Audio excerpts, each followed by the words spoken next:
XXOO Glow Fam, Vince here, and welcome back to my YouTube channel. As always, make sure you like, comment, subscribe, and hit that little notification bell so that you will always be updated. All the products used in this video will be listed down below, and if you're buying any, don't forget to tag me on Instagram at xxooVince with the hashtag VinceMadeMeBuyThis. You can follow me on all my social media accounts. Everything will be up here and linked down below. In today's video, Glow Fam, gagawa tayo ng look inspired by Tati Bueno Makeup. If you want to check out her amazing content, ilalagay ko yung link ng Instagram account niya down below para ma-follow niyo rin siya. Now, hindi ko alam, Glow Fam, kung glam pa ba yung tawag dito sa look na to. Kasi medyo nagbo-border na siya into a creative look. And it's been a while since gumawa ko ng creative look. So today, pipilitin natin talagang ma-achieve tong look na to. Thank you pala sa lahat ng Glow Fam na nag-subscribe sa YouTube channel ko. And sobrang saya ko, promise. Hindi nyo alam kung gaano ako saya dahil dun. So what are you waiting for, guys? Grab a drink, sit back and relax, and without further ado,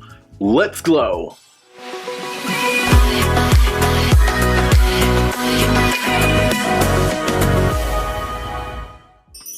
Okay, so now Glow Fam, let's get started. First, ginawa ko na yung brows ko off camera. I used the Miniso 3-in-1 angled eyebrow pencil. And nag-prime na rin ako ng lids using the L'Oreal Paris Infallible Full Wear Concealer in the shade Beige. So for today's glam, Glow Fam, gagamit tayo ng iba't ibang palettes. So first, ang gagamitin ko is yung It's Your Glam Eyeshadow Palette by Glam Skin Manila. The first shade that we will dip into is yung shade na Poet. So kunin lang natin siya using a packing brush. Ilalagay lang natin yung Poet sa taas ng normal crease natin. I-drag nyo lang siya across hanggang sa may wing.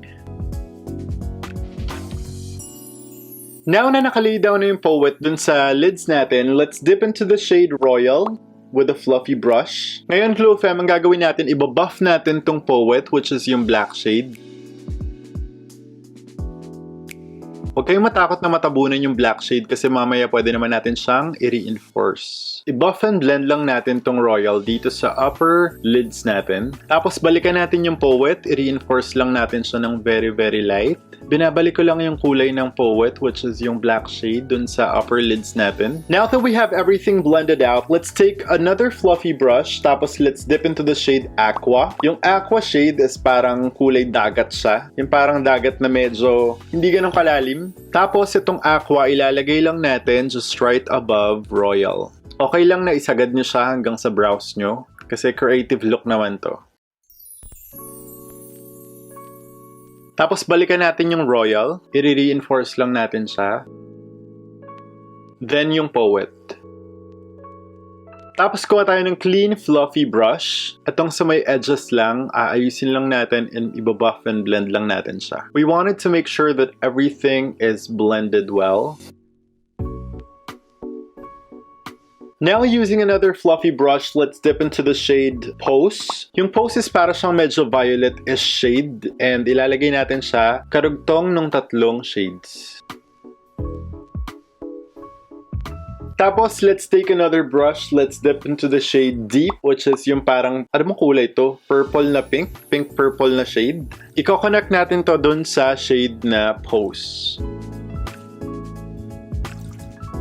Now, using a small fan brush, let's dip into the shade Bitten. I-diffuse lang natin tong 3 shades na to. And gusto natin magkaroon ng konting-konting pink effect kahit lumampas na sa brows. Pero dahil nga ayaw natin ganun ka-harsh yung color pink, gusto natin parang blown out effect lang yung pink na labas doon sa forehead natin. Gagamit tayo ng small na fan brush. Now, it's time to cut the crease. So, kukunin ulit natin yung L'Oreal Paris Infallible Full Wear Concealer in the shade Beige. Ika-cut na natin yung crease natin. Gamit ulit tayo ng flat brush. Now, let's cut the crease.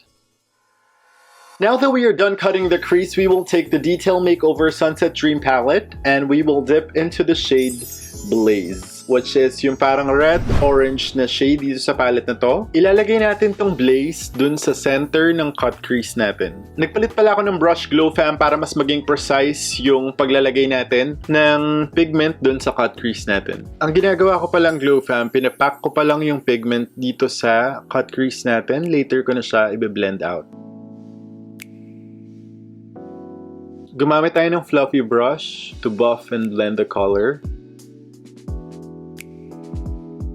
Tapos, let's go back to the Glam eyeshadow palette. Kunin natin tong shade na Fab, which is parang neon orange talaga siya. Lighter compared dun sa Blaze ng Detail Makeover Sunset Dream palette. Ilalagay natin tong Fab sa gilid nung Blaze. Tapos again, take a smaller brush. Ginagamit ko na tong pangkilay na brush kasi wala na akong brush, nauubos na siya. Para mas maging precise lang yung application natin ng pigment dun sa cut crease natin.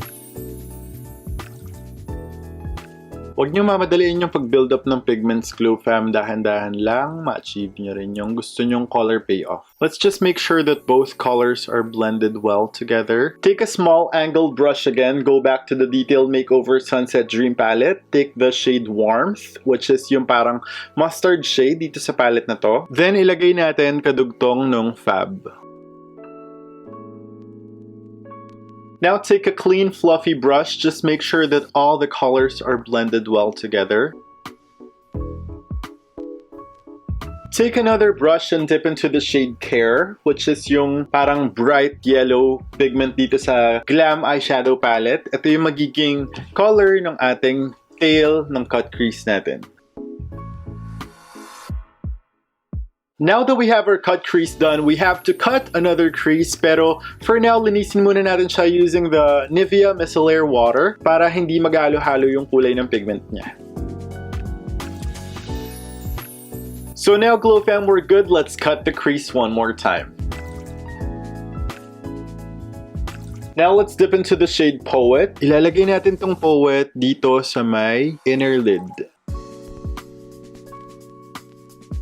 Kuha lang kayo ng smaller brush just to make sure that everything is done precisely. Tapos, let's dip into the shade Royal. Idudugtong lang natin tong Royal dun sa Poet, which is yung black shade. Again, GlowFam, I'm just using a smaller brush para mas maging precise yung application and hindi ako lumampas sa lines. Now na nalagyan na natin siya, go back to using a fluffy brush tapos i-blend lang natin yung two colors together. Kailangan dito sa side na to, mag-dominate yung royal na shade. Now take another small brush. Daming brush, diba? Dip into the shade Crisp, which is yung parang lumot green color dito sa palette ng Glam Skin Manila. Iko-connect lang natin yung Crisp dun sa royal. Then go back to Royal. Just make sure that everything is well blended out and wala tayong harsh lines. Now let's clean the lids again in preparation for the third cut crease. For the third cut crease, gagamit tayo ng black na pigment. And to prepare that wing, gagamitin ko muna siya ng black liner. Any black liner would do. This would act as the base for my cut crease. Now that we are done with the wing cut crease, gagamit na tayo nung black eyeshadow. Let's dip into the shade Poet one more time. For the nth time actually. Kanina pa natin to ginagamit. Sobrang favorite ko to guys, so kita nyo na hit pan ko na siya. Ipapatong lang natin tong Poet dun sa black na gel liner natin para ma-set at hindi siya mag-move. Now first, we will leave it like this. I'll just do the other eye off camera and we'll be back. Para sa akin siguro, sobrang daming minutes nun to medyo siguro an hour. Pero sa inyo, parang ilang seconds lang. Gagawin na natin yan. Woo! After 10,000 hours, GlowFam, I am finally back. Natapos ko na siya both eyes. Naglagay na rin ako ng mascara and lashes. Now, let's do the base. Before I even started the video, I already washed my face using the LANAPH Activated Charcoal Soap, which made my skin so tight and so fresh. Sobrang nakaka-fresh talaga yun. Araw-araw ko yung ginagamit. And of course, after that, yung LANAPH Soothe and Hydrate Gentle Cleanser. Yung combo na dalawang yon, hindi ko makakalimutan yun on a daily basis. Nandun lang kasi siya sa banyo namin. So anyways, next up, we have the LANAPH DNA Repair Elixir. Maglalagay lang tayo ng 2 drops, GlowFam. Wag niyong kakalimutan na if you buy any products from LANAPH, don't forget to use code VINCE5 for 5% off upon checkout. I-massage lang natin sa face tong primer na to, tong serum. Next up, to further moisturize the face, I'm using the LANAPH 100% Argan Oil. Kahit na combination oily yung skin type natin, kailangan pa rin natin mag-moisturize kasi kapag yung skin mo naramdaman niya na nagda-dry up na siya, mas more siyang magpo-produce ng oil. Kaya kahit papano, underneath all the makeup, kailangan mag-moisturize pa rin tayo ng face para hindi na ganun mag-produce ng oil yung skin natin. Plus, if you use this LANAPH 100% pure Argan Oil, nakakapag-moisturize ka na ng face na absorb pa ng skin mo lahat ng vitamins na binibigay ng Argan Oil. You only need 2 drops, baka sabihin natin na parang, ay naglagay ng oil sa face, sobrang lagkit niyan. Actually, hindi. Pag 2 drops lang yung nalagay mo. Of course, GlowFam, hindi natin makakalimutan yung CARELINE Blur Stick. Kailangan natin tong gamitin to get rid of any prominent pores sa face natin para matanggal sila lahat. Hindi natin sila kailangan. So, yung iba naglalagay lang sila sa T-zone, pero ako nilalagay ko tong blur stick sa buong mukha ko kasi feeling ko kailangan ko siya sa buong mukha ko. So, ayan, after ko siya ilagay, imamassage ulit natin yung face para ma-distribute yung product ng maayos sa buong mukha natin. So, nilagyan ko rin yung T-zone ko. Siyempre, dito sobrang prominent yung pores ko dito kaya hindi ko din makakalimutan.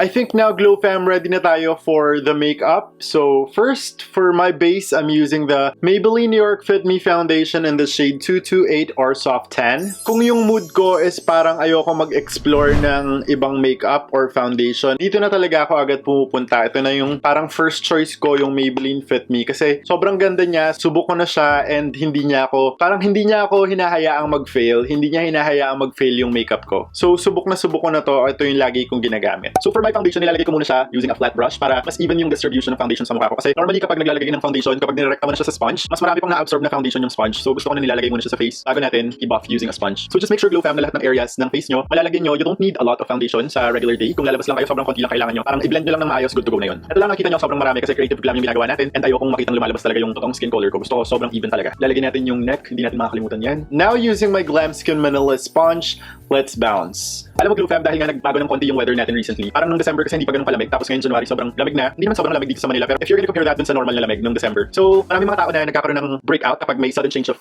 weather or climate. And tinutubuan ako actually dito pag nagpapalit yung weather. So ayun, I'm sure meron din sa inyo, ganun din. If nakaka-relate kayo doon, comment down below kung nagkakaroon din ba kayo ng breakout kapag nagpapalit yung weather. Hindi ko alam kung ako lang or baka meron din iba. So ayun, let's make sure lang na evenly blended yung foundation natin. Hindi ko sobrang biniblend yung sa under the eyes kasi tatapalan naman natin yan ng concealer later. So dito lang sa my face, make sure na makinis at maganda yung pagkakalapat ng foundation natin. I already finished blending my foundation. For concealer, of course, I'm using the so ever trusted the L'Oreal Paris Infallible Full Wear Concealer in the shade Beige. Alam niyo, GlowFam, yung pinakagusto kong eyeshadow base talaga, yung Louise, kaso lang sa UK pa siya binibili. Available siya sa Beauty Bay, kaso lang, I think $10 ata isa nun. Eh, syempre, nag-iipon pa ako, hindi tayo pwedeng sobrang gastador. Gusto ko yung iba-ibang kulay, kasi meron sila ng base lang talaga. Tapos meron din sila ng iba-ibang kulay. Parang, wow, sobrang ganda, gusto ko siyang kolektahin. Kaso lang, sobrang tagal din niya dumating. Kunyari, nag-order ka today. Parang mga 2 months ata bago dumating. Parang ito, yung Jeffree Star Mirror ko, itong ginagamit ko ngayon. Nung in-order ko to, parang 2 months siya bago dumating, and hindi pa siya direktang dineliver dito sa bahay ko. Ang ginawa ko, parang nakatanggap ako ng letter from the post office. And nandun na yung package ko, and I have to pick it up. Pagdating ko doon, nagbayad pa ako ng 112 pesos ata yun. Processing fee ata ng post office yun, sabi nila. Tapos, doon ko lang nakuha yung package ko. So, sobrang tagal kapag nag-order kayo internationally. Kasi lang, ang kinaganda nga lang sa Beauty Bay kapag nag-order kayo sa Beauty Bay, pag lumampas kayo ng $35, free shipping na siya. So kahit na dito sa Pilipinas, okay na rin. Kaso nga lang, syempre yun, mahal yung mga products nila compared dun sa mga drugstore brands dito sa Pilipinas. Eh ngayon, pag GlowFam, sobrang competitive na kaya ng mga drugstore brands natin. Ang dami na nilang nire-release na magandang mga products. So using my beauty sponge, let's bounce. Parang yung Everbelline na, sobrang dami na nilang nire-release na products. Dami mo pa yung EB Advance, sobrang kaganda kaya. Yung nag-pre-release sila ng Rich Eyeshadow Palette, yung i-release nila I think Feb or March pa 2020, pero i-release nila ng nag-12 yung Lazada. Bumili talaga ako noon. And actually, meron akong review ng Rich Eyeshadow Palette na yun. Meron din ako pag-giveaway. Ilalagay ko na lang yung link somewhere up here or dito. Tapos sali kayo dun sa giveaway, sayang. Sa January 31 na yung drone nun. Hindi ko alam kung kailan ko mapopost ng video na. January 31 na yung drone nun, sali kayo. Meron din ako isa pang review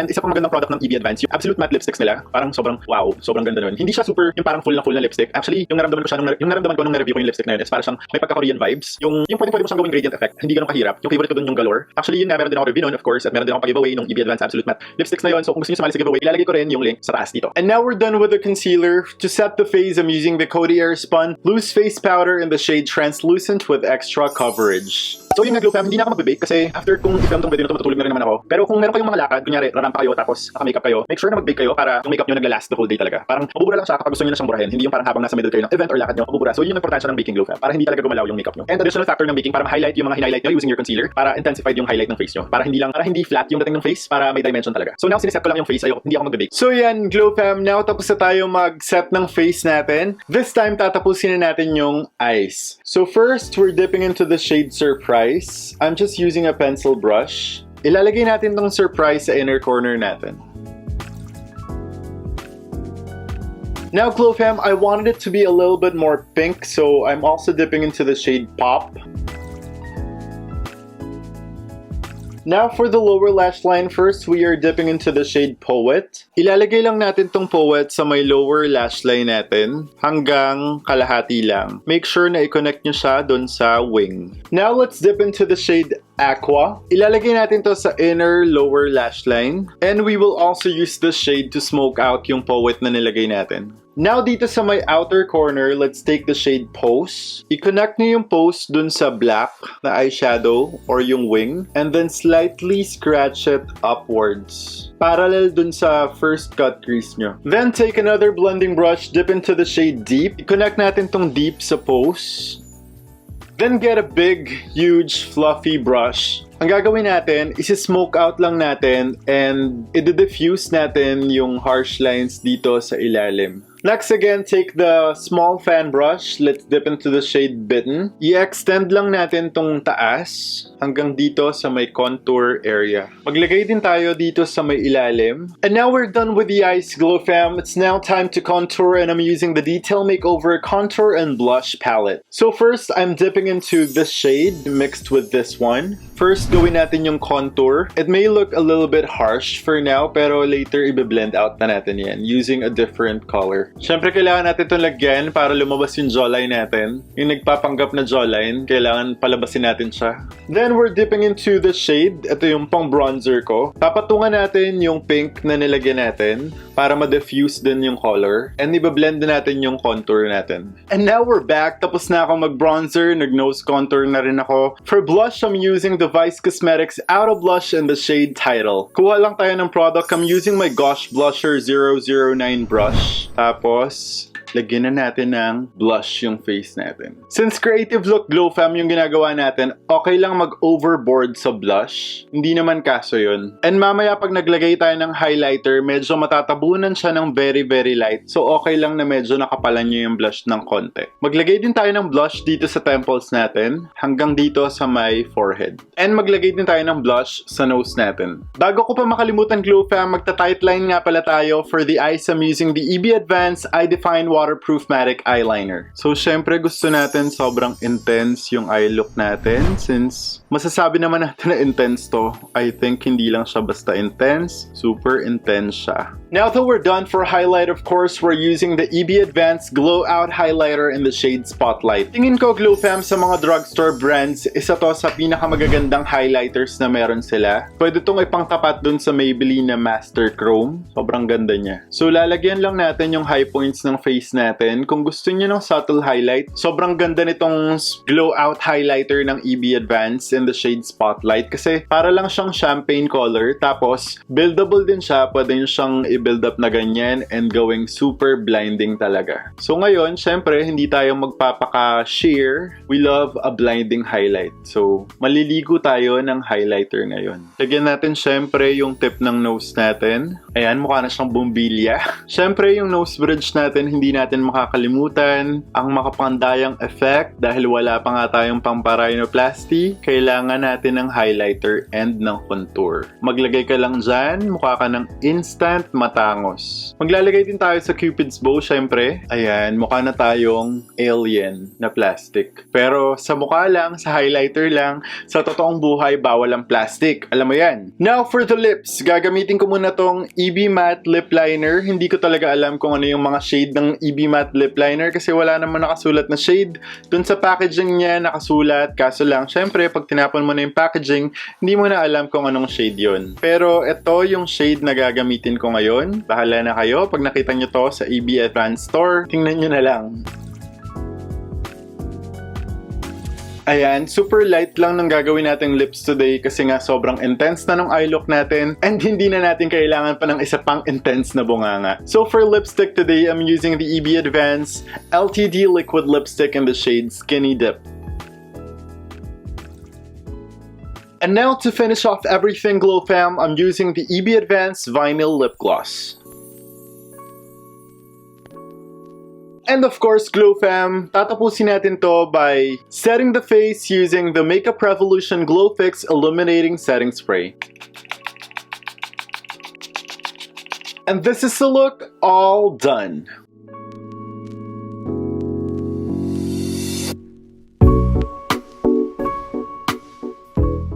That's it for today's video, guys. Thank you so much for watching. Again, GlowFam, malapit na tayo mag 600 subscribers. Sobrang tuwan-tuwa talaga ako. And sana madagdagan at madagdagan pa yun. More blessings para sa inyong lahat this 2020. I love you guys so much. XXOO Glow Fam. And I'll see you on the next one.